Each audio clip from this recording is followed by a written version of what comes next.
যথাযথ ভাবগাম্ভীর্যে পালিত হচ্ছে মহান স্বাধীনতা ও জাতীয় দিবস। দিবসটি ঘিরে আলোচনা সভা ও বর্ণাঢ্য র্যালি করা হয়েছে দেশজুড়ে। চট্টগ্রামের সূর্য উদয়ের সাথে সাথে তোপধ্বনির মধ্য দিয়ে শুরু হয় স্বাধীনতা দিবসের আনুষ্ঠানিকতা। পরে নগরীর কাট্টলীতে অস্থায়ী স্মৃতিসৌধে চট্টগ্রাম সিটি কর্পোরেশনের মেয়র সহ সর্বস্তরের মানুষ শহীদদের প্রতি শ্রদ্ধা জানায়। দিনের প্রথম প্রহরে রাজশাহী কলেজ শহীদ মিনারে আহ্বায়ক এরশাদ আলী ঈশার নেতৃত্বে শ্রদ্ধা জানায় মহানগর বিএনপি।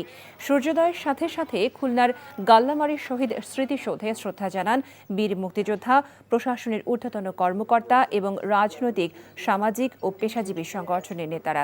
স্বাধীনতা দিবস ঘিরে ময়মনসিংহ, কুমিল্লা, ব্রাহ্মণবাড়িয়া ও খাগড়াছড়ি সহ বিভিন্ন স্থানে বর্ণাঢ্য আয়োজন করা হয়। এই ঈদে জামা জুতো অ্যাক্সেসরিজের ডিসকাউন্ট।